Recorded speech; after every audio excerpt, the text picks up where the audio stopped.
Welcome to Restless Heart Media, an apostolate of the Oblates of St. Augustine.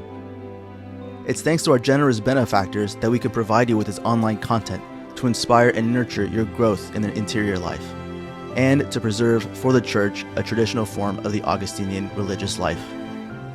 Mass is offered weekly for our generous benefactors, as well as our divine office and our daily sacrifices. To share in our mission and graces, you can visit www.oblatesofstaugustine.org/giving. God bless. All right, should we begin with the prayer? In the name of the Father, and the Son, and the Holy Ghost, Amen. Hail Mary, full of grace, the Lord is with thee. Blessed art thou among women, and blessed is the fruit of thy womb, Jesus. Holy Mary, Mother of God, pray for us sinners now and at the hour of our death. Amen. Mary, seat of wisdom, pray for us. In the name of the Father, and the Son, and the Holy Ghost. Amen. Welcome, everybody, to Philosophy of Aristotle. Is this, everyone, raise your hand if this is your first ever philosophy course. Oh, no, this is not my first philosophy course. You too? I don't know, I'm not a stranger to it, but Okay. first Aristotle. Okay, good. Yeah. Good. So I'll address one concern that is probably most common to people who hear the word philosophy, maybe read some philosophy books, encounter some big terms. Philosophy is really not all that scary. Philosophy, broken down, just means love of wisdom. Love of wisdom. But where does wisdom begin? Where does wisdom begin? Fear of God. Well, that's the theological answer, yes. Aristotle, in his book Metaphysics, chapter 8, has a very famous line, so famous that Thomas à Kempis, when he was writing The Imitation of Christ, mentions it in the second chapter, almost immediately, referencing it. Aristotle wrote, "All men desire to know. All men desire to know." If you think about your own desires in life, your own searching for whatever makes you happy, which is our most fundamental desire, no one is happy knowing that they believe a lie. No one is happy knowing they believe a lie. Everybody wants to come to the truth of something. So this is where philosophy begins. When we look at something in life and you ask yourself, why? Why does that attract me? Why is that beautiful? Come on in. Hello. Come, take a seat. Why is that beautiful? Why am I attracted to this? What is this? What is this? And so this is really where philosophy begins. It's just wanting to know the truth, wanting to know the truth about something. What I found when I was first studying philosophy, back many years ago, or 10 years ago now, was that Aristotle's philosophy, in particular, begins with the most elementary thing you can possibly find in life. The very premise of it, which is just a mere given, it has to be a given, you have to start with a given, is with the simple fact, and I think you can all agree, is this: things exist. Things exist. Res sunt. Things exist. And so that's the only thing I'm going to ask you to just accept as a mere given, is that things exist. Now, someone like René Descartes in the 1600s even put that into doubt. And that's where the Copernicus revolution of philosophy, modern philosophy, began. It's like, well, how can I be certain things exist? But if you recognize how I changed my mere vocabulary on the question, Descartes was not searching for the truth. He was searching for certainty. How can I be certain of the truth? But certainty and doubt, its opposite, is merely a psychological state or a feeling about something. You can be certain about something that's false and doubt something that's true. So he changed the paradigm of what philosophy was supposed to be searching for to begin with. And that's why we get a lot of other philosophers going off of Descartes, and how we get this era of post-truth, postmodernism, post-truth, where truth becomes relative. You have your truth, I have my truth. And of course, if truth is relative, then morality is relative. And for some people, that which is good can be evil, and that which is evil can be good. And so fundamentally, we are where we are in this world is because we've gotten so far away from just agreeing on a simple fact. Things exist. Things exist. And so why did I choose Aristotle for this course? Aristotle played a very major influence on a Catholic philosopher and theologian in the 1200s. He's a canonized saint. His name is St. Thomas Aquinas. St. Thomas Aquinas was a brilliant man. He was said to, at one simultaneous time, dictating 4 different books to 4 different scribes. So he was thinking about 4 different subjects, talking to 4 different guys who wrote them down, while he was sitting here, like I am, pacing back and forth. Brilliant guy. At 18 years old, I was trying to pursue a career in Nashville as a musician. At 18 years old, St. Thomas Aquinas was writing De Ente et Essentia, on being an essence, which is still used today in our philosophy courses regarding metaphysics. So he's got me beat quite a bit.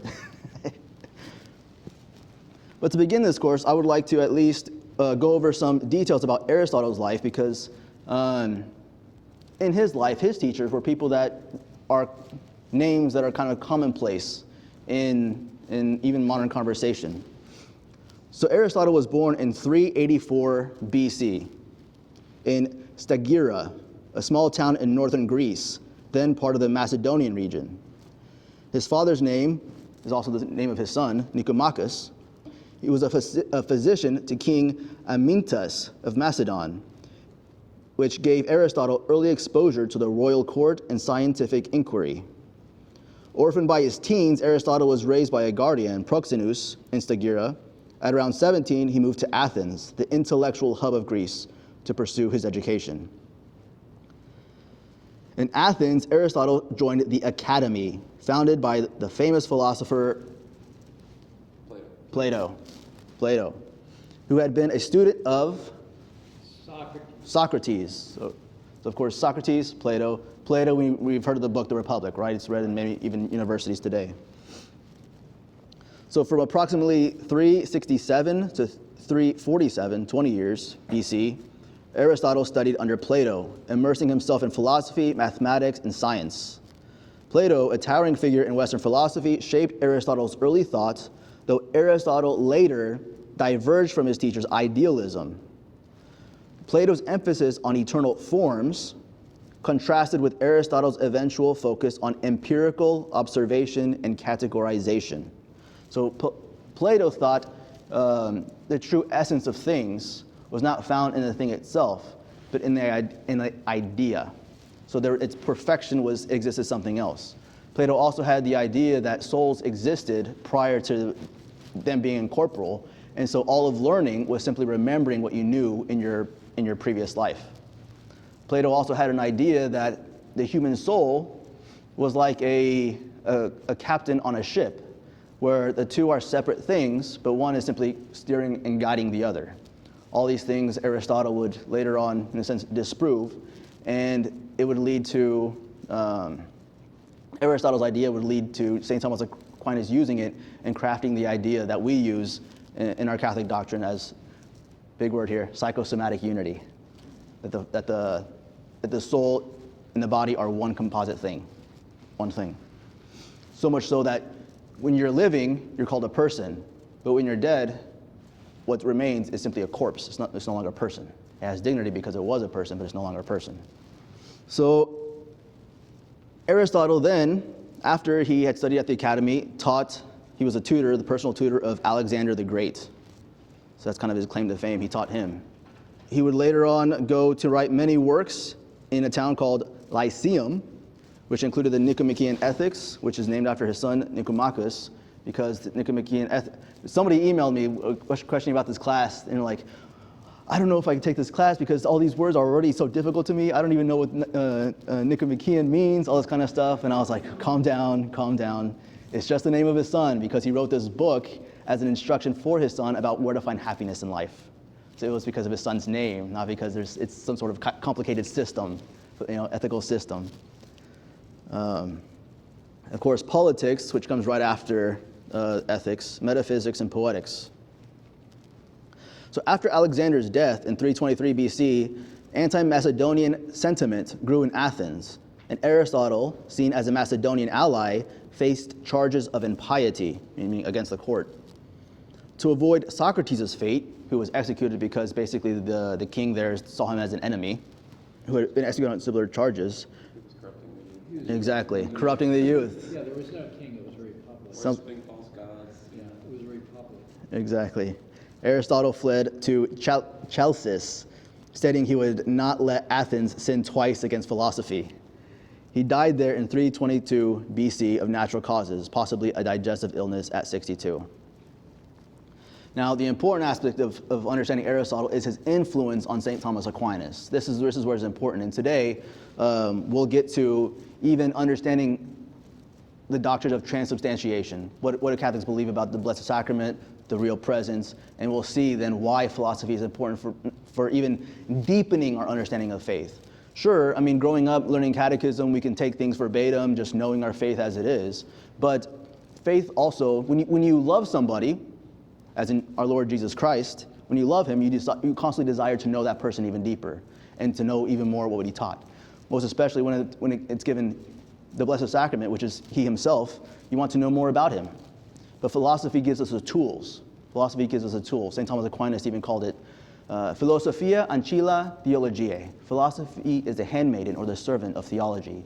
Philosophy gives us a tool to better understand our faith, which is why it's important to have the proper philosophy, philosophical training, because with the wrong philosophy, you can start to come to weird and obscure and untrue conclusions about theology. So St. Thomas Aquinas, a 13th century Dominican friar and theologian, had a profound and complex relationship with the philosophy of Aristotle, integrating it extensively into his theological and philosophical system while adapting it to align with Christian doctrine. Aquinas considered Aristotle the philosopher. In a lot of his writings in the Summa Theologiae, the summary of theology, Aquinas will particularly won't even use his name, he'll just call him the philosopher, as well as he'll call St. Augustine the theologian. I had to throw that in there as an Augustinian. Reflecting deep respect for his work, he encountered Aristotle's texts through Latin translations and commentaries, particularly via Islamic philosophers like Avicenna and Averroes, as well as early Christian thinkers like Boethius, or Blessed Boethius. He wrote a really good book, one of my favorites, called The Consolation of Philosophy. Like Socrates, he was unjustly condemned, and he wrote this book trying to leave religion out of it, so to speak, theology out of it. There's only one little part from the Book of Wisdom that he quotes, but he takes philosophy and personifies philosophy and makes it a woman who comes to him in his jail cell as he's on death row to comfort him for dying for the truth, essentially. It's a beautiful book. Aristotle's emphasis on reason, logic, and empirical observation resonated with Aquinas, who sought to reconcile faith and reason. So some of the things where he integrated philosophy and theology, these things called substance and accidents, which we'll get to in week 2, I'll mention them in week 1 here right now in a few minutes, but in week 2 we'll go deeper into them. So substance and accidents, why? To explain the Eucharist, the Blessed Sacrament.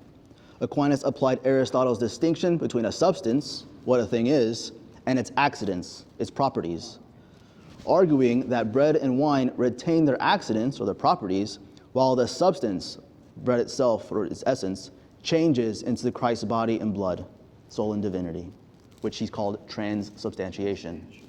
Transubstantiation. Causality, and this is probably one of also a fundamental philosophical framework that is so incredibly important to understand today, because even when we're arguing things like transgenderism and all that kind of stuff, why can't you just change exterior physical properties and just be converted into something completely different? These 4 elements of these 4 causes help us to understand that and explain. Now, some people will say causality is just a sequence of events, chronologically. One thing always happens from another, kind of like inertia, whatever else. But these causes are a little bit different. They're more like explanations of why a thing is what it is. Why a thing is what it is. So Aquinas used Aristotle's 4 causes being material, formal, efficient, and final, to develop the 5 ways, or what he calls the quinque viae, which is 5 proofs for the rational proof of the existence of God. So one of the things that we believe as Catholics is that you don't need faith to know that God exists. We can prove that by reason alone. We can prove that by reason alone. You don't need faith, an act of faith or anything, to know that God exists. You need an act of faith to know that he loves you, that our Lord became incarnate to reveal to us. That was his secret, that not only does God the Father love him, but that in you becoming sons and daughters of God the Father loves you equal to him. And that's the bizarre, I don't know what word to express it, radical, insane idea that God the Father loves us the same he does his only begotten Son. So that we need an act of faith for. So the arguments for the 5 ways for God's existence are based on motion, causation, contingency, degrees of perfection, and teleology, which is basically like finality, what a thing is supposed to be. And quite honestly, there are extremely good arguments. A book that I read by Etienne Gilson, who was a Thomist, argued against the scientific version of macroevolution because it violates these principles of causality. So basically, even philosophically, we can prove that evolution didn't happen. Now there's a microevolution where basically just like adapting to one's habitat or whatever. But even philosophically, so we're not just going by Genesis where God creates human beings just out of clay and a rib. But rather, even philosophically, it doesn't make sense either. Ethics. Aquinas adopted Aristotle's virtue ethics, particularly the concept of eudaimonia, or flourishing, to align with Christian virtues, emphasizing charity and beatitude, union with God, as the ultimate end of human life.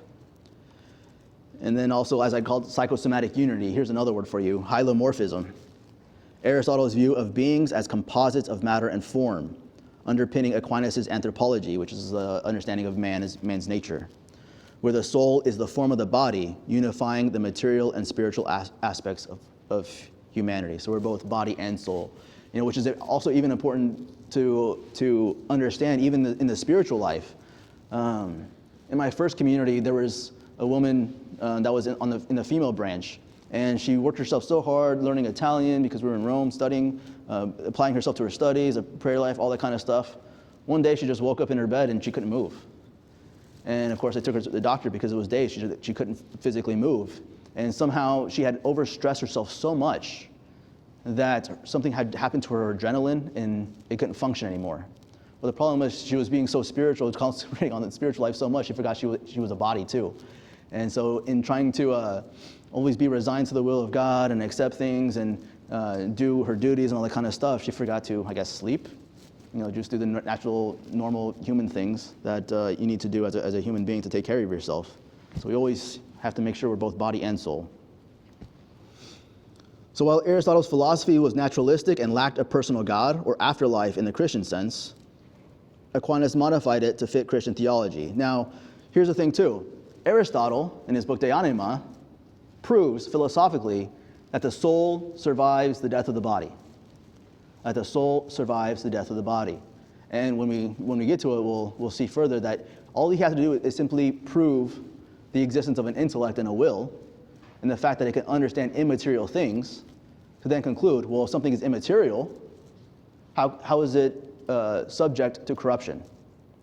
If it's not subject to corruption, then it must survive the death of the body. They did a study of bodies of people that died, and after they died, within seconds after the day they died, the weight of the body actually dropped. Wow. Not a lot, but Which actually, that's the whole thing when it comes to like organ transplants and all that kind of stuff, because there's some things that you can transplant 100% out, not even brain death. This is a whole different thing other than the brain death. When then there's complete and total for sure death. You don't need a monitor to figure that one out. Of when can you harvest organs, so to speak. But the thing is, in our Catholic theology, like when we go in to anoint people on their deathbed, even afterwards, we do so even conditionally. Si vivis, if you are alive, and anoint them. Well, if we used to do that, then that kind of defeats the possibility of harvesting these organs and all that kind of stuff. So Aristotle's philosophy was controversial in medieval Europe. now in Catholic theology, I mean, thanks to Pope Leo XIII, his philosophy, Thomism, is the bulwark. It's absolutely what we have to study in our first years of seminary to build the foundations to study theology later on. Aristotle's philosophy was controversial in medieval Europe as some of his ideas, like the eternity of the world, conflicted with Christian teaching. So Aristotle believed that the world, all of the universe always existed. Like there was never a moment of creation. That's what Aristotle believed. But of course, we believe Almighty God created the universe ex nihilo, out of nothing. Aquinas faced resistance from conservative theologians, particularly in Paris, where Aristotelian texts were briefly banned. However, Aquinas' careful synthesis balanced reason and faith, helping legitimize Aristotle's philosophy within Christian thought, influencing the Church's intellectual tradition. So Aquinas' integration of Aristotelian philosophy into Christian theology, often called Thomism, became a cornerstone of Catholic philosophy. His approach shaped medieval scholasticism and remains influential in Catholic theology and philosophy today. So in summary, Aquinas deeply engaged with Aristotle's philosophy, using it as a foundation to build a rational framework for Christian theology, while adapting it to address theological differences. This synthesis made Aquinas one of the most significant figures in Western intellectual history. If you go study philosophy at a secular university, how much time do you spend on Aquinas? It's an elective, you don't have to take it. Exactly. I actually got my master's pretty close to a PhD. I never took my full. Yeah, exactly. So basically, philosophy in secular universities begins with Descartes. Anybody for him is like just a footnote. But yeah, that's why they ignore him. Anyway, so the topics of today's class, week 1, Aristotle's life and context, the purpose of the categories, primary versus secondary substances, and the 10 categories. So if you want to have fun and turn in an assignment every week, I know David does. The reading response questions that I will have you turn in next week, and maybe I'll give you this question so you can have this in your mind as I'm instructing you, because these are the points I'm trying to hit on. Why is the distinction between substance and other categories significant? So you can write that at the top of your paper, and so every time when I'm explaining something, you can always refer it back to this question. Why is the distinction between substance and other categories significant? Okay. So I could answer that pretty straightforward, but in my notes, there are a lot of terms that might seem very complex. And as I said, one of the difficult things about philosophy isn't the definitions, it's the terms used to identify these definitions. So they'll use words like, psychosomatic unity, hylomorphism, Nicomachean. People will get afraid of those, but it's not really all that bad. Okay, so in categories, the first chapter, if you've read it, will begin talking about terms. Terms used in a proposition. What's a proposition?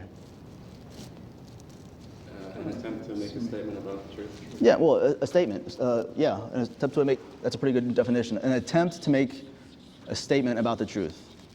So the way it usually works, and we talked about this on our Latin class, you have the subject, then you have a verb, and then you have what's called a predicate. An example, the sky is blue. You have the verb is here, which is called a copula. You have the subject, which is the sky, and then you have a predicate, something being said about the subject. Make sense? But Aristotle begins identifying 3 ways terms can be used.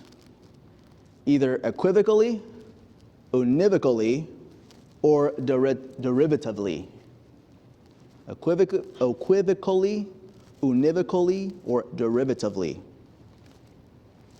An equivocal term is a word or phrase that has multiple meanings or senses, which can lead to ambiguity or confusion in communication.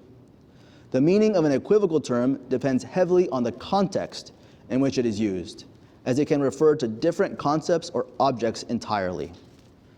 So like the word pen, what you write with, or pen as in what you keep an animal in.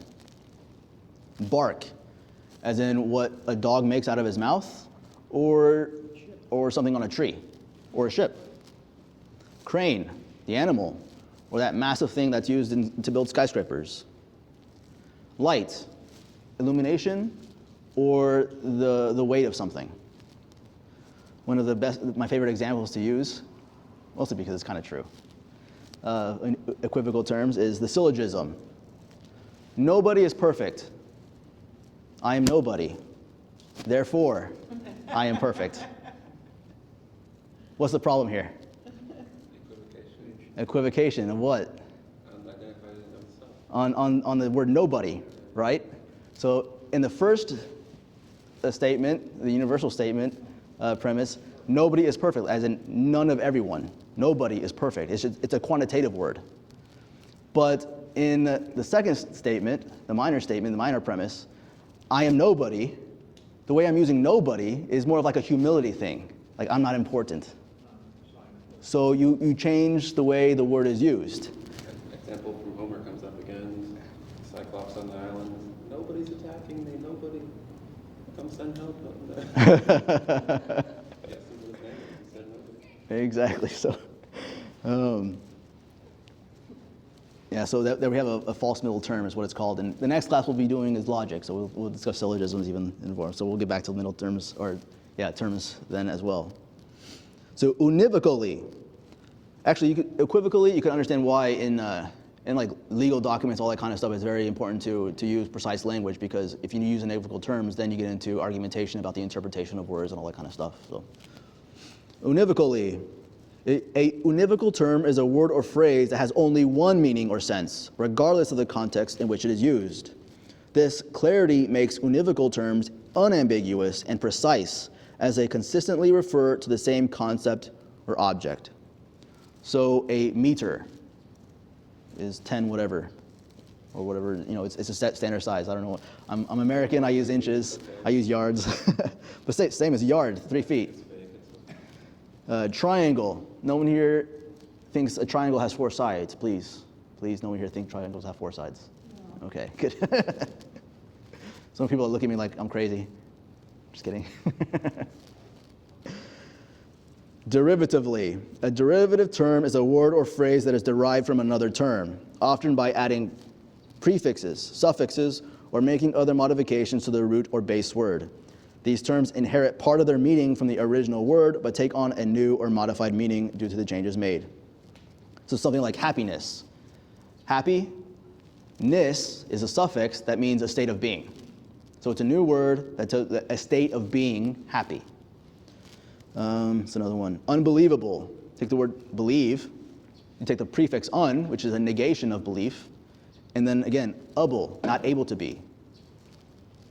National, you take the word nation, you put in the suffix ul, talks about more of a concept of people. And then of course disagreement. We have dis, agree, and then ment. Taking the original word agree, adding the prefix dis, and then the suffix ment. Now, if you have read, gotten ahead of your reading in the categories, on the very first page, there's Aristotle is talking about forms of speech.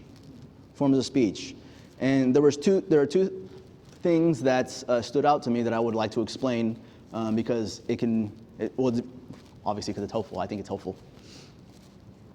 He talks about being present in a subject, but also not being predicable of a subject.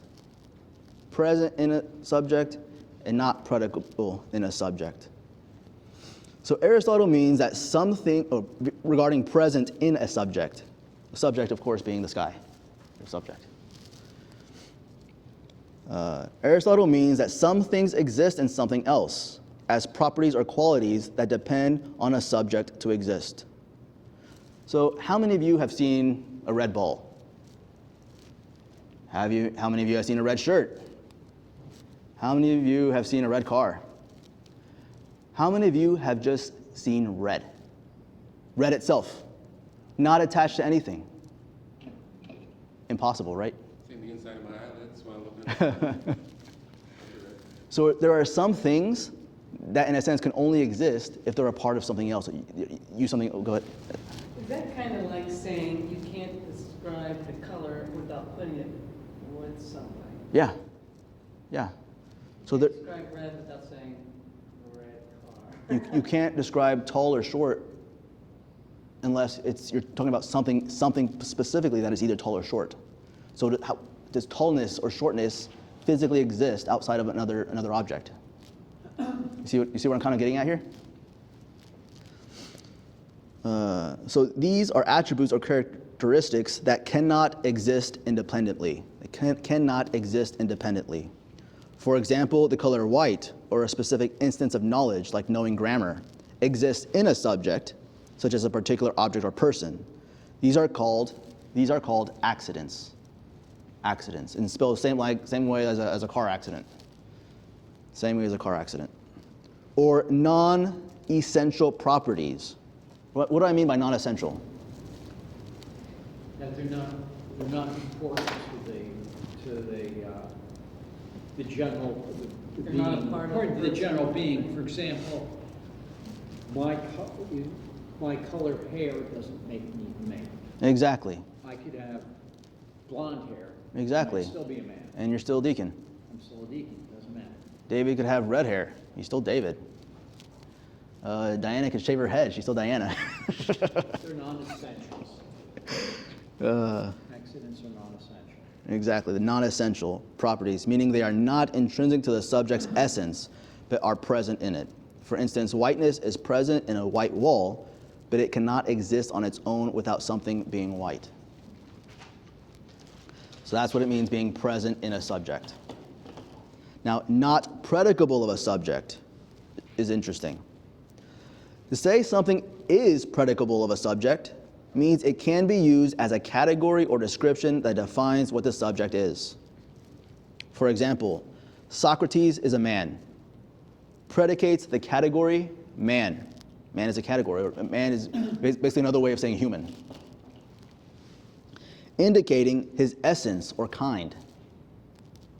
However, things that are present in a subject, like whiteness or knowledge, grammar, cannot be predicated in this way. You wouldn't say Socrates is whiteness or Socrates is knowledge, because these are not what Socrates is, but rather qualities or attributes he has. Does that make sense? Yes. So knowledge would be his accidents. Exactly. Because no matter how smart or dumb somebody is, they're still themselves. No matter how pale or tan somebody is, they're still themselves. They describe how the subject is, not what it is. Okay? Now, later on, he talks about differentiae. Differentiae. Some of you took my Latin class. What declension does this belong to? Differentiae. There you go. All right, some knowledge has been retained. Aqua. Okay, now here we have two words. I'll put differentiae here. Regarding differentiae, this is what makes a difference, basically. What makes a difference? And there's two words that he'll discuss: genus and species. Genus and species. Now, the term differentia, plural differentiae, refers to a specific kind of attribute or characteristic that distinguishes one species from others within the same genus. I saw, I think, a meme on Facebook. There was 4 squares, and there was 4 different types of like leopards, cheetahs, and 2 other things that scientists just differentiated their spots and then categorized them. So this is what we're kind of talking about, is having this hierarchy of something. So you have animal, and then more specifically, you might have mammal, and then more specifically, I'm just making this up now because I don't know all these categories. Cat, and then actually there, and then there. We'll put leopard, and then cheetah. How's that? So you kind of see like the level of something being more generic, and more specific. So genus would be animal. Well, it's not genus, it's genus. It's not genus, it's genus. Genus. I'd like to know maybe there's no way to know what words Aristotle used. Genus would be Greek, but species of things Latin. Yeah, I don't know Greek. The only best we have is Arabic, right? I guess. Yes. So this plays a crucial role in Aristotle's system of classification and definition, particularly in how he defines substances and their essences. Substances and their essences. A differentia is a quality or feature that differentiates members of a genus into distinct species. It is part of the essential definition of a thing, helping to specify what makes a particular species unique within a broader category, which would be a genus. Genus is a broad category. Again, you can think of genus as something general, species as something specific. It begins with the same beginning of the word here. So for Aristotle, a proper definition of a thing consists of its genus, the broader category it belongs to, plus its differentia, the specific characteristic that sets it apart from other members of the genus. So you can think of the species is a genus plus the differentiae. I forgot how this, maybe I can take out this line. Write it more like a math equation. Thinking back to my high school days, because I haven't taken math since. Differentiae plus genus equals species. So consider the genus animal. Within this genus, different species exist, such as humans and horses. Now, the differentiate for humans might be rational or capable of reason, which distinguishes humans from other animals like horses, whose differentiate might be something like quadrupedal, four-legged, or another distinguishing trait.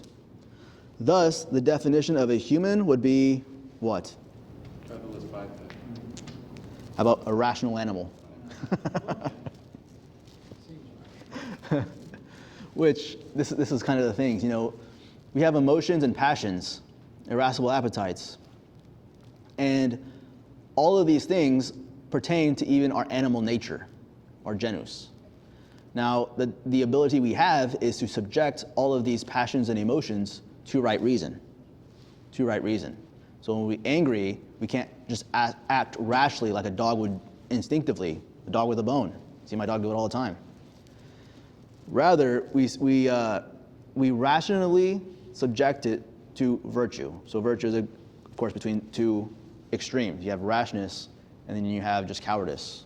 You have the virtue of courage, even in the middle.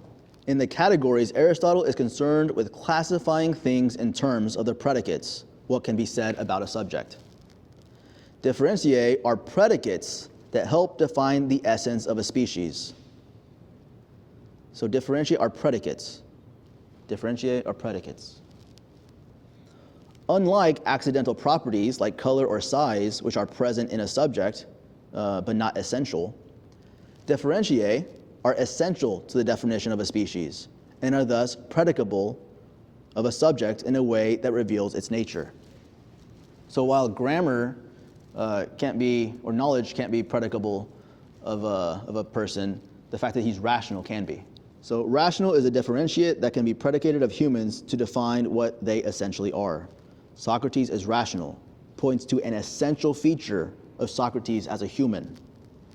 This contrasts with non-essential accidents, like Socrates is pale, which does not define his essence. Make sense? Does anybody have any questions at this point? So what makes us, like, for example, the animals, Mm-hmm. We're still mammals Mhm. compared to other animals. What makes us unique is we're rational, and they're not. Correct. We're still mammals, but then we get to the species, and then we can use that as an essential category of us being humans. Because another mammal in their species can be pale, like you said, like a zebra or whatever. They have You know what I'm saying? We can share that among the mammals, but in terms of being rational, we cannot share that with others. Exactly. Or if you want to be, apes. Including apes. if you wanted to be scientific, you do DNA. Mm-hmm. Okay. Scientific. I don't think Aristotle had the capacity for DNA research. What's that? I don't think Aristotle had. No, but I'm saying if you really want to be specific, Yeah. today, DNA. Yeah, absolutely. Yeah, so apes, I mean, there are some things that can mimic having an intellect, but deductive reasoning is particularly, and inductive reasoning, the ability to understand concepts, and we're going to get to this in a little bit, being able to, again, have that intellect that can know something without ever having first experienced it to begin with. So you think of the concept of table. Here we have a round table. There we have a rectangular table. Why is it that I can look at this and say that's a table, and I can look at that, which materially is completely different, and say that's a table? Same thing. You know? They both function as tables. Well, a table is also a function, but that comes to another thing of what's a thing's purpose? Its function, which a lot of even some people don't like, because when we talk about things like the reproductive system, well, what's its function, guys?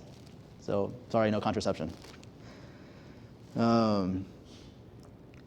Key characteristics of differentia. They're essential, not accidental. Differentia are part of the essence of a species, unlike accidental properties, being tall or short, which can vary without changing what the thing is. It divides a genus, which is something more general, genus, general, into distinct species, something more specific. For instance, within the genus animal, the differentia rational creates the species human, while winged might distinguish birds. They're not substances. We'll get to what a substance is actually next, but this is important to remember. They're not substances, but defining. But they are critical for defining substance for specifying their species. Okay. Now, here's where we get to the categories, and this is one of the, I guess, I don't know, the hallmarks of the beginning of this, the book of categories. And where we get even to the doctrine of transubstantiation and why you see it's important and useful in learning our faith, growing in our faith, and explaining our faith. Because I mean, if our Lord himself is truth, and he said, this is my body, well, as St. Thomas Aquinas says, that which truth has spoken, that for truth I hold. So Aristotle's categories identifies 10 fundamental predicates or ways of being that describe how things exist or can be spoken about in a sentence. These categories serve as the basic framework for predication in his logical system. Below is a list of each category, for me, with a definition followed by examples. So the first category, substance. That which cannot be predicated of anything else. That which cannot be predicated of anything else, or said to be in anything. It is the primary subject of predication. Primary substances are individual concrete particulars.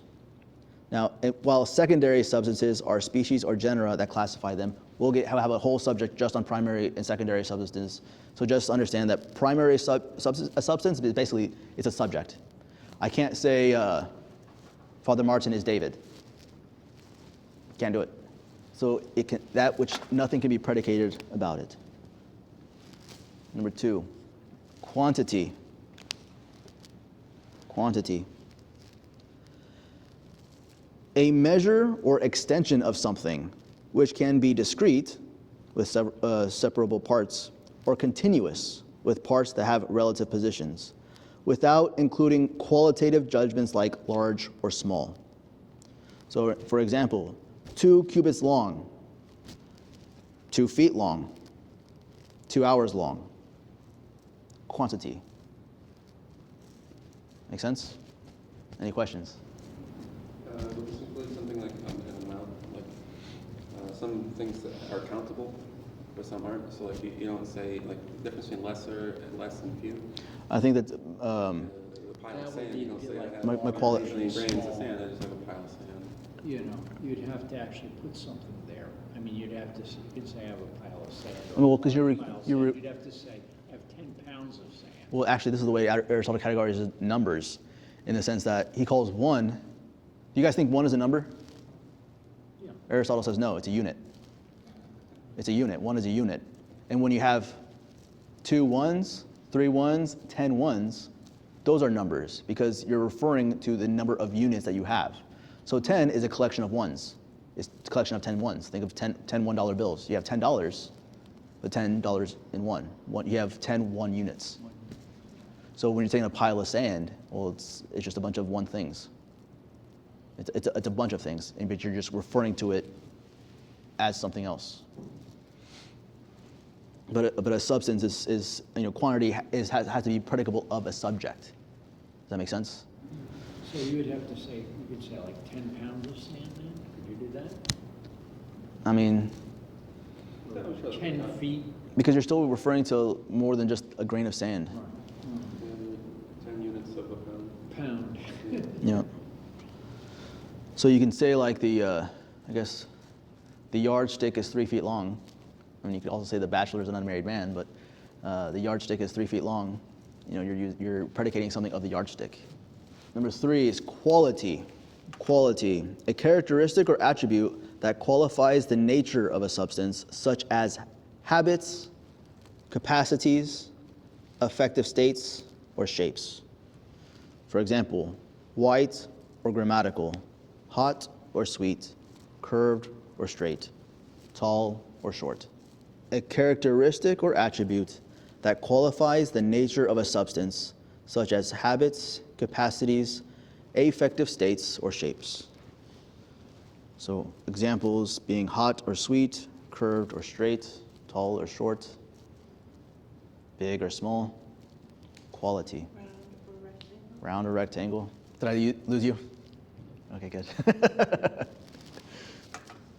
You just know I'm going to give you the notes afterwards. You're just like... Relation. A way in which one thing is said to be with respect to something else, involving a correlation between 2 terms. So double or halved of something. This is double that other thing. Large compared to something small. It's relative. It's relational. Example, master of a slave. Relational.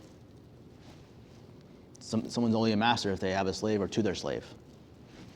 So obviously they're not masters of something that they don't have a slave to. Place or where. The position or location of a substance in relation to its surrounding environment. So in the marketplace, in St. Petersburg, at Our Lady of Good Hope, verse 6. Time. Or when. The position of a substance in relation to the succession of events or the course of time. Yesterday, last year. Number 7. Position. The arrangement or posture of a substance's parts while at rest, often implying a state resulting from an action. David is sitting. I am standing. Position. I'll put this as condition. Condition. A temporary state or possession arising from an affection or external modification, often involving accoutrements or equipment.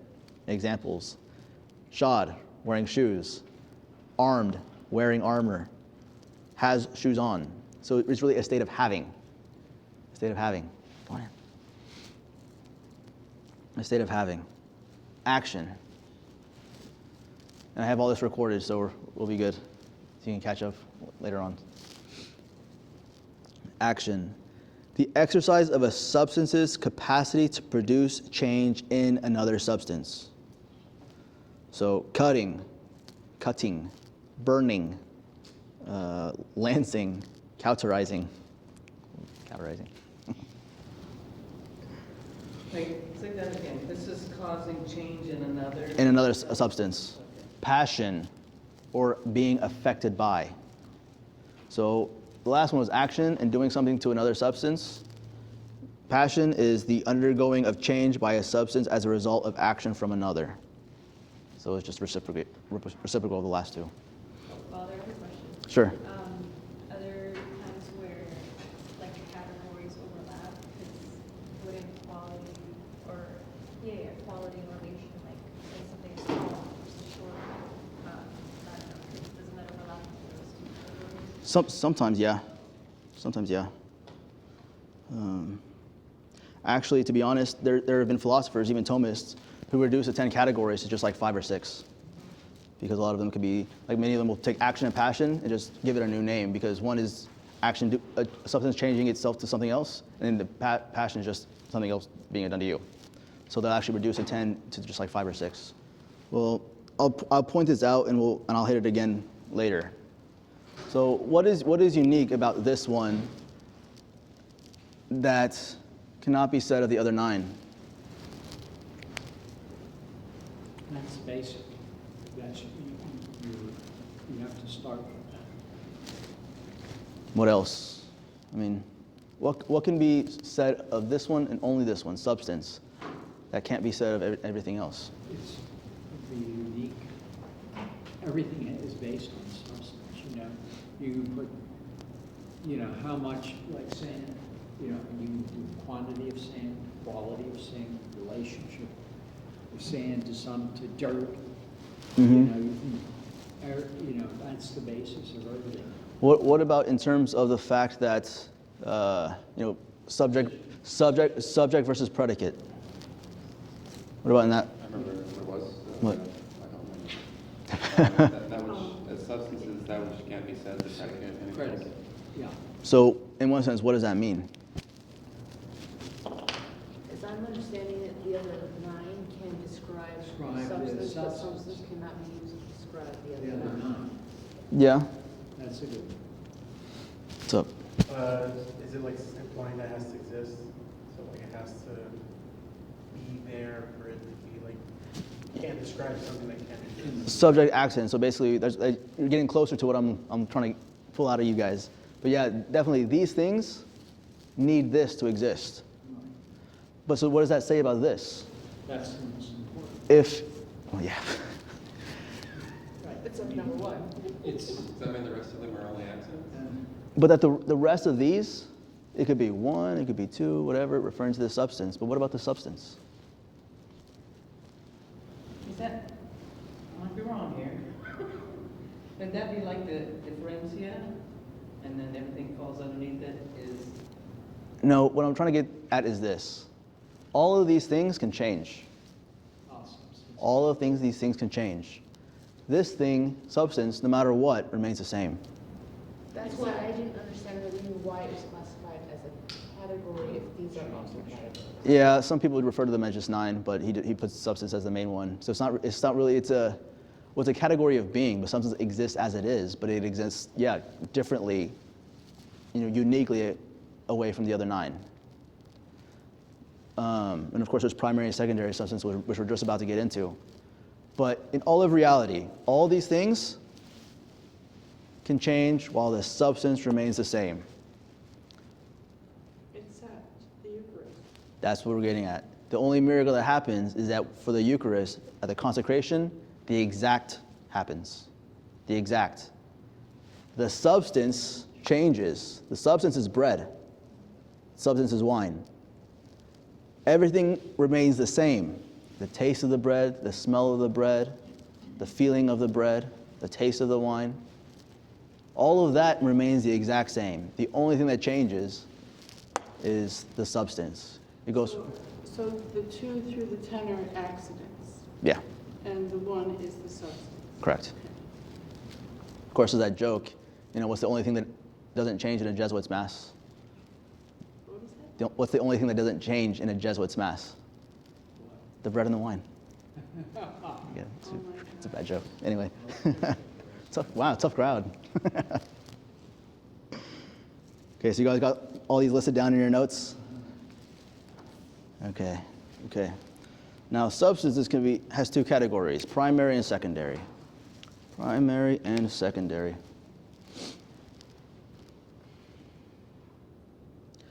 Primary substances are individual concrete entities that serve as the ultimate subjects of predication. So in other words, they are neither said of, predicated of, nor present in another thing.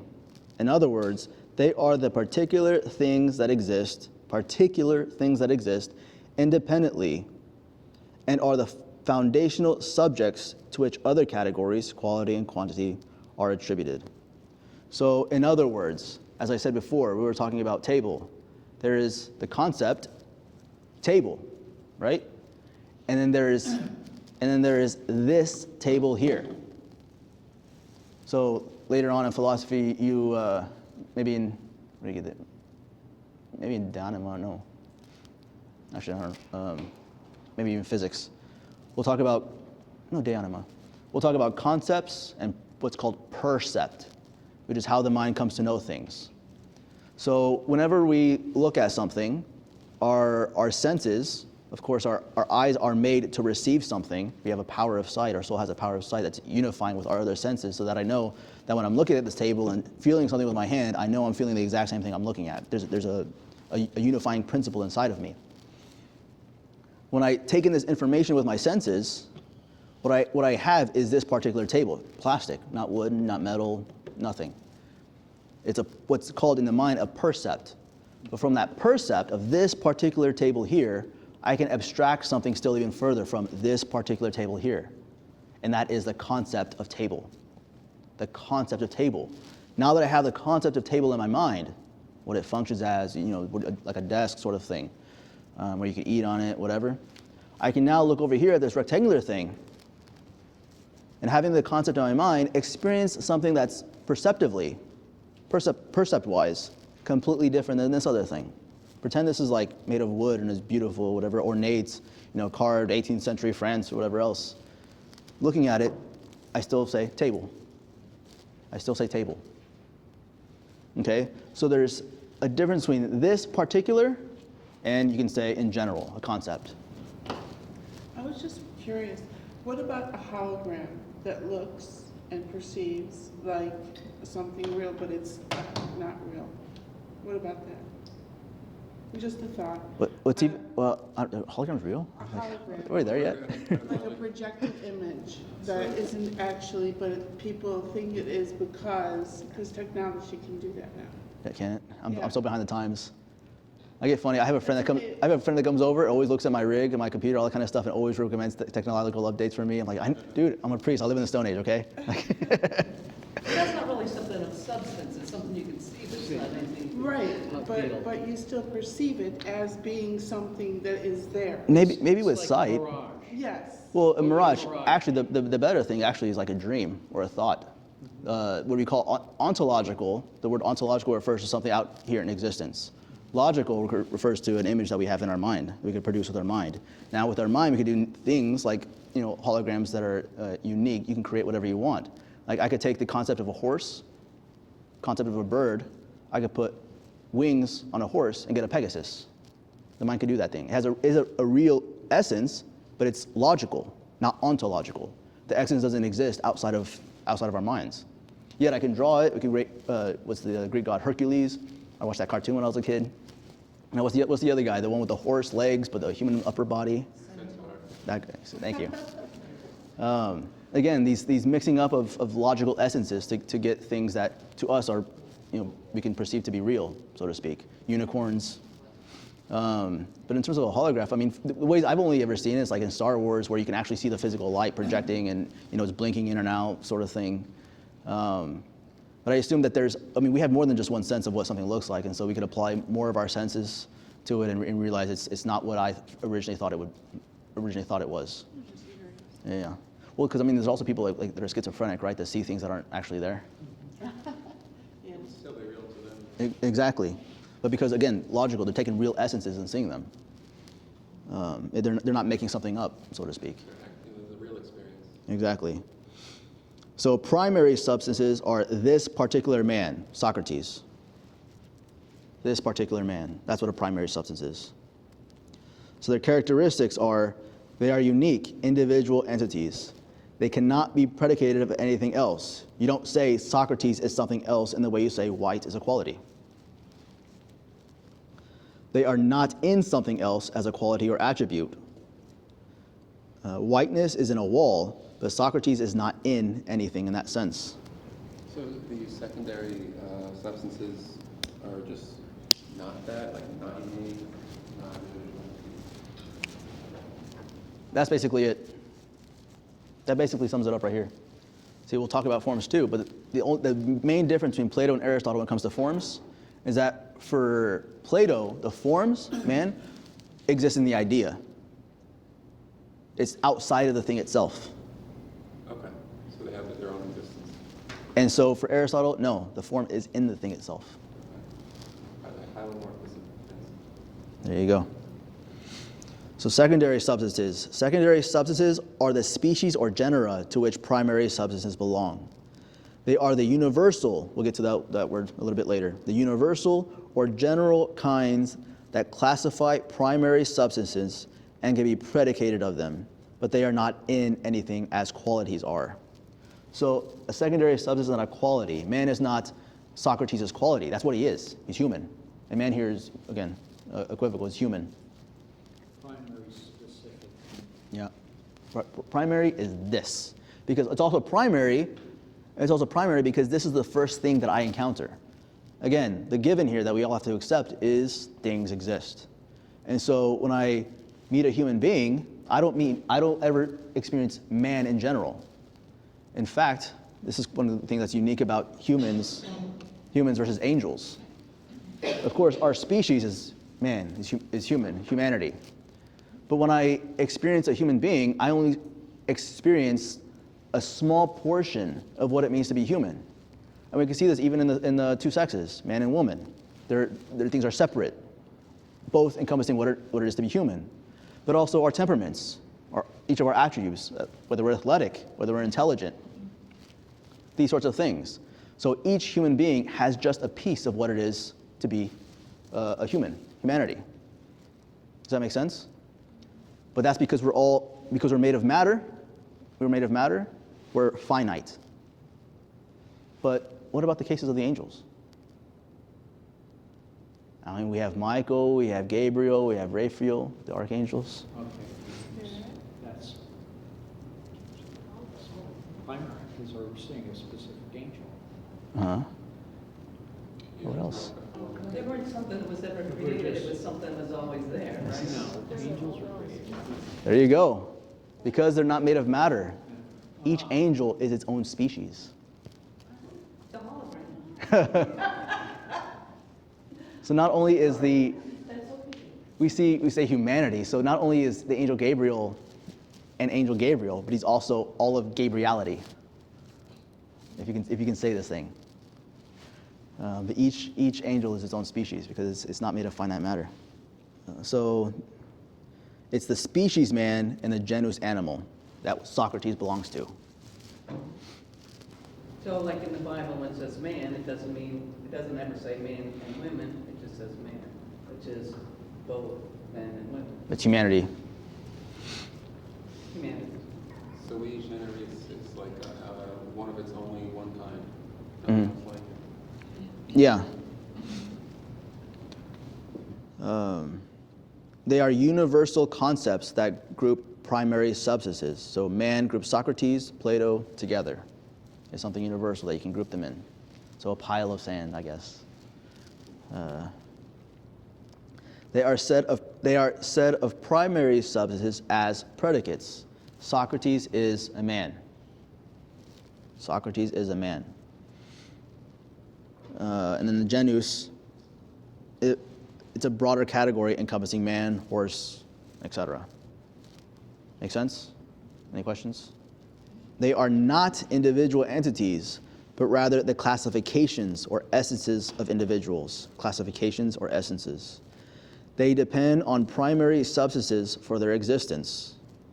So maybe this is more or less why it was put in the categories, because it too depends on a primary substance for its existence. Like I said, when I encounter a human, I have to encounter a very particular human, a primary substance, in order to get at the secondary. So this is the first thing I see, primary. This is the second thing I see. Man exists only because individuals like men like Socrates exist. So the key difference is individuality versus universality. Key difference, individuality versus universality. Primary substances are particular, this table here, individual entities. Socrates, name, this horse. Secondary substances are universal categories, species or general, man or animal. That apply to multiple of the same thing. That apply to multiple. Predication.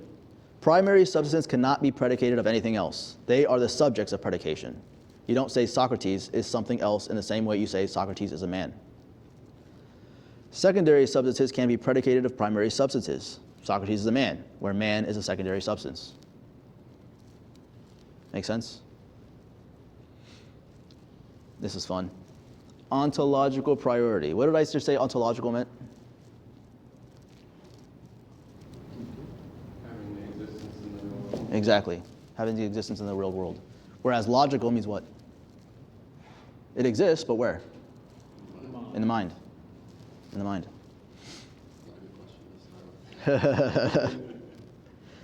Primary substances are ontologically primary, or first, because they are the concrete entities that exist independently and support the existence of other categories. Without primary substances, nothing else, qualities, quantities, etc., could exist. Does that make sense? I would never know of blonde hair unless I first met a blonde. I don't ever know of black hair unless I first met someone with black hair. Ontological and being in essence, is that the same? Yeah. It just depends how the word's used here. Well, we're talking about ontological priority. Oh, okay. So it's what you counter first. So it's the fact that the primary substance, this particular thing here, is what you counter first to then go a step further and then abstracting from it the secondary substance. Role in existence. Primary substances are the things that bear properties. Socrates is wise, tall, in Athens.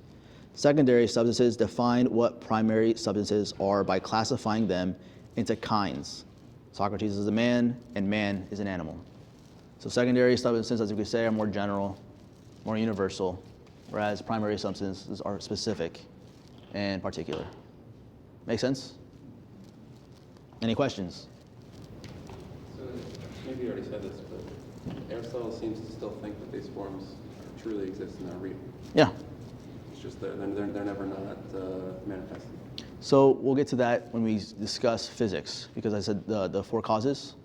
That's what really will highlight why the forms are in the things in themselves, because we'll all talk about finality or teleology, where it is, which maybe at the end of this I could kind of touch on the four causes just a little bit more, to give you more of an understanding why when we're talking about substances, we're talking about the thing in itself, which I know for a modern philosopher is like bizarre because they don't believe in things in themselves, or you can't get there. System of trying to make your way around it, but there's always going to be a thing in itself. But yeah, you have to understand their motive. I mean, Immanuel Kant, like when you can just throw away all the previous centuries of metaphysics and just be like, yeah, you can't know it, can't know being. I think Kant is a Platonist. It's a little tempting. So Aristotle emphasizes that primary substances are the foundation of his ontology. Ontology being what? The study of being. Because they are the concrete individual entities that exist in the world. Secondary substances, while important for understanding and classifying these individuals, are less fundamental because they rely on the existence of primary substances. For example, if there were no individual like men like Socrates or Plato, the species man would not exist. This distinction reflects Aristotle's focus on the primary of individual entities in his metaphysical system, as opposed to Plato's emphasis on universal forms. Make sense? In summary, primary substances are the particular things we encounter in the world, while secondary substances are the universal categories that help us organize and understand them. The primary substances are ontologically prior, we experience them first, while the latter are conceptually useful for predication and classification. Plato's so much more fun in this setting. Aristotle's like, yeah, that's feature, but it's dry. It's not dry. So Aristotle, the last thing he says in the reading that you had for this week, talks about change. Change. Change being a distinctive mark of substance. So in Aristotle's categories, change is mentioned as a distinctive mark of substance because it highlights a key characteristic of primary substances, their ability to persist through change while remaining numerically the same entity. You can think of this simply as, I'm sorry, is this one of the categories, change? No, this is a distinctive mark of substance. So you can think about, I've experienced this quite a lot. When I was in my 20s, I was pretty athletic and could do certain things. Now that I'm 34, the mind doesn't do what my mind tells it, just the way it used to. My body has physically changed, some ways better than others. But I myself remember all my memories because I myself, the substance, me, I've persisted since I was born until now. So when we're talking about substance and accidents, the substance can endure change while remaining the same. Make sense? You're the same person, but your body's different. Hey, tell me about it. Tell me about it. It's hard to cope with, but it is. It is what it is. In the categories, Aristotle notes that primary substances, individual concrete entities, like a particular man or horse, have a unique feature. They can admit contrary qualities over time while remaining the same entity. So even contrary, old and young. For example, a man can be pale at one time and tan at another, or healthy and then sick, without ceasing to be the same individual. This capacity to undergo change in qualities or other categories like quantity or place, without losing numerical identity, distinguishes primary substances from non-substances. So the other categories, quality, quantity, position, time, change. That phrase, numerical identity, do you have anything more on that? The same thing. Just you being you. The same one thing. Aristotle contrasts this with non-substances, which do not persist through change in the same way. For instance, a quality like whiteness cannot become blackness while remaining the same quality, whiteness. You can't have it be both white and black at the same time, same way. A principle of non-contradiction. For instance, there we go. Instead, the substance bearing the quality, for example, a wall, changes. So a wall could be either white or black, but the white cannot be black and the black cannot be white. But the wall hosting the colors, so to speak, remains the same. Similarly, a number, a quantity, cannot change into another number without ceasing to be what it is. Once you add 1 to 10, it's no longer 10. Primary substances, however, endure as the same entity despite changes in their attributes. So why this matters for substance? Persistence through change. The ability to undergo change while remaining numerically identical, so the same thing, underscores the ontological priority, or the first thing I experience, of primary substances. They are the stable underlying entities that support and persist through alterations or changes in properties, such as qualities, quantities, or relations. This makes them the fundamental subjects of predication in Aristotle's system. Distinction from non-substances. By emphasizing change, Aristotle differentiates substances from other categories. Non-substances, for example, whiteness, tallness, cannot admit contraries because they are not independent entities capable of persisting through modification or change. For example, a quality like whiteness does not change into redness. Rather, the substance it is predicated of, a wall, changes the quality. The foundation of reality. Primary substances are the concrete particulars that exist in the world and serve as the bearers of properties. Their ability to endure change reflects their role as the stable foundation of reality. For Aristotle, without primary substances, there would be nothing to undergo change or bear attributes, making them ontologically or realistically primary, or first, the most fundamental, the most important. So for example, consider Socrates. At one time, Socrates is pale. Later, he becomes tanned after spending time in the sun. Despite this change in quality, he remains the same individual, Socrates. Similarly, Socrates may move from Athens to Corinth, a change of place, or grow from 5 feet to 6 feet tall, a change in quantity. In each case, he retains his numerical identity as the same primary substance, Socrates. Same guy. Same guy. In contrast, a quality like pale cannot become tanned while remaining the same thing, same quality. The change occurs in the substance, Socrates, not in the quality itself. So what is the significance of the categories? Aristotle's focus on change as a distinctive mark of substance reinforces his view that primary substances are the core of his ontology, or understanding of reality. They are not just static entities, but dynamic ones that can undergo various changes while maintaining their identity. This capacity is crucial because it aligns with our experience of the world, where individual things, people, animals, objects, persist despite alterations in their properties. It also supports Aristotle's broader metaphysical project, where substances are the primary realities upon which all other categories depend. And here's the thing too, is that we'll get into, maybe, I think, inductive and deductive reasoning, which is how humans learn new things.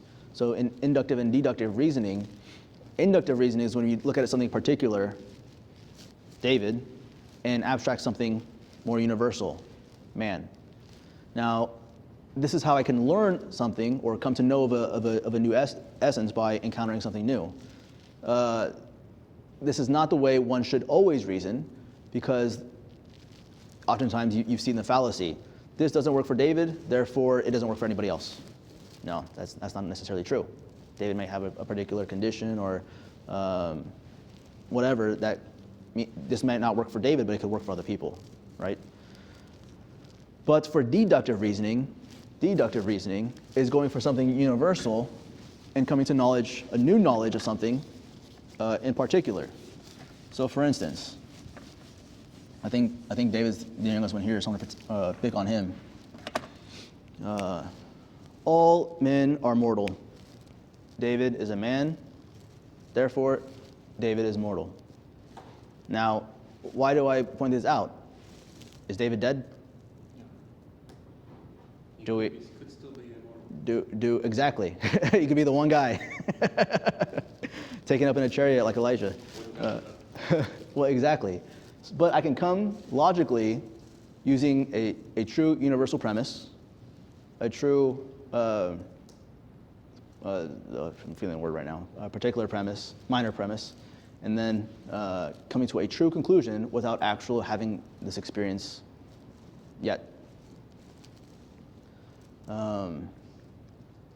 So one of the reasons why, in a sense, we can be forgiven of our sins is precisely because we learn through deductive reasoning.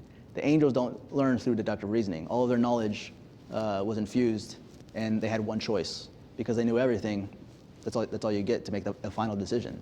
But for us, in our life, we learn by deductive reasoning. And so we are the weakest link in terms of intellectual creatures, which is why we get a second chance, multiple chances. Any questions? You said inductive is to go from particular to universal, Mm-hmm. and deductive from universal to particular. Mm-hmm. So because maybe I've known so much about humans, I could predict, I use all the time in the confessional, right? You learn so much about human nature that, you get a new case and you're just like, hey, I know exactly what's going on. Let me apply. No more questions? Let me see, so next week, we'll be discussing more of the categories, predication, ontology, universals, and particulars. Should be fun. And then that's all we're spending on categories, and then we'll get into physics and the four causes. So you wanted me to go through a little bit more of the four causes real quick, or do you want to just wait? So I'll just give you an example. And I'm putting here in parentheses telos because in case you know somebody who constantly says telos, our telos is different, And you know a little bit more of what he's trying to mean. So let's take a table, a wooden table made by a carpenter as our example. Now, what would you say is the material cause of this wooden table? What is it made out of? Wood. Now, the formal cause of this table. its essence, what would you say it is? That it holds things up. No, Keep things off the floor. you didn't. One word. Tableness. Table. Now the agent, that's why efficient, because there's action required. Agent is you see them both interchangeably. But in this case, maybe focusing on the word agent, if I ask you, what is the agent cause of this wooden table built? That would be the carpenter. Carpenter. He is the one who put it together. Now the final cause. The use of the table. Why did you have the table? From the class. In this concept, yeah, the use is, which is like we'll say in this context, it's like a desk or to eat on. Now we use something artificial as an example. We use something artificial as an example. Now, what about something natural? Well, first of all, what's the definition of nature? That which grows. That which is born. Was the question again, sorry? What is the definition of nature? Is it just the woods outside? Is it? That is what's pre-existing on my name. Depends if we're talking Thusis, Talking to Aristotle. all of the universe, all of being. The Something that's like inherent. Organic. it's inherent. It's a principle. So we got that part of the definition. We're being No. political right now, so. It's the principle of motion or rest in a thing. I thought you said Nature. The principle of motion or rest in a thing. So St. Thomas Aquinas would say action follows being. So being referring to nature. So something acts according to its nature. Something acts according to its nature. A bird flies, man does not. He looks silly if he just flaps his arms. So the material cause of a human, of a man. What do you say a material cause of man is? That would be the parents. Flesh? What are we made out of? Is it flesh? Flesh and bone?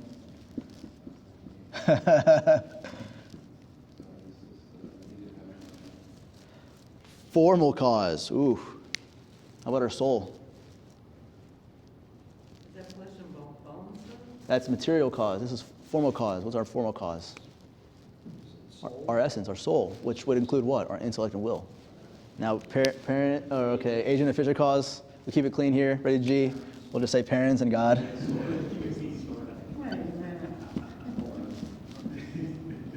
Because the soul comes from God, is infused by God himself, right? Because the intellect and will are immaterial, that can't be created. That can't be created by man. It has to be infused. Because it has to come from something immaterial. Now, no, because it could be created. It doesn't have to be pre-exist, anything. You said it can't be created. Well, I mean, it's created, but at the moment where there's an actual substance for it to be united with. Final cause. If anybody can create, it's God. Telos, heaven or hell. Well, that's one thing. That's more eschatological. No, that's actually. Life. How about this? Let's look at formal cause. What is the purpose of the intellect and will? Since this is what makes man uniquely man, right? Man is a rational animal. So what makes man uniquely man is his intellect as will. What's the intellect for? We have a theological answer. Otherwise, nobody really knows. Well, we don't have it. We can figure this out really without really theology.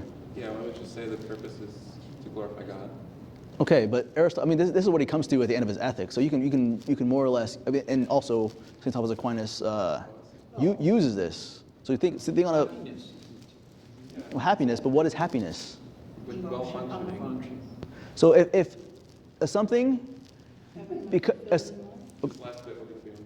no, okay. So how do I know this is a good pen? It does what it's supposed to do.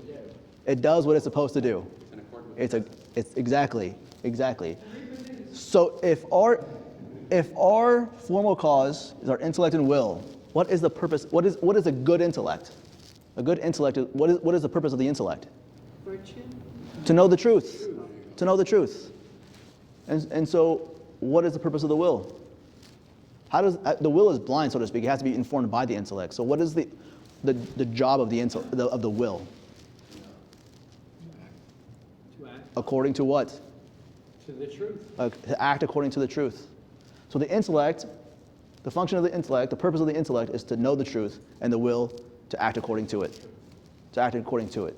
So in terms of our, just philosophically here, the final cause, what we're tended towards is what? You said it kind of really simplistically, happiness. But what is happiness? Living in accordance with the truth. Living in accordance with the truth. Living in accordance with the truth. So all those people that want to create their own moralities, that without first understanding their nature, to know the truth and to choose it, to live according to it, can they really say that they're happy? So even on a natural plane, talking about natural virtues, where is man's happiness? Knowing the truth. Exactly, living according to our nature. So it's not in looking at myself and saying, I'm supposed to be the opposite sex or whatever else.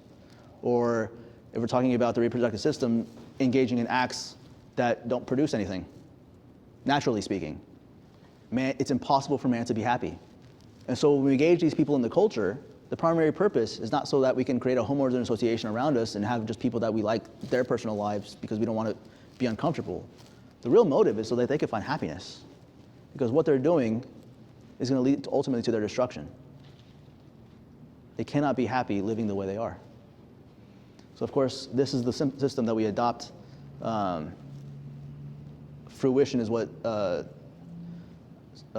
Aristotle called it. And of course, St. Thomas Aquinas adds in the beatific vision, knowing, loving, serving God, so we happy in this life and then with him in the next. But then also, this is what then, we won't get to it in this class, where we jump into politics. If man is made for happiness, what is the purpose of politics? To do so for many. To encourage people to live virtuously and to discourage them from living viciously. And so when people talk about, oh, you can't promulgate laws according to morality, that's the very purpose of them.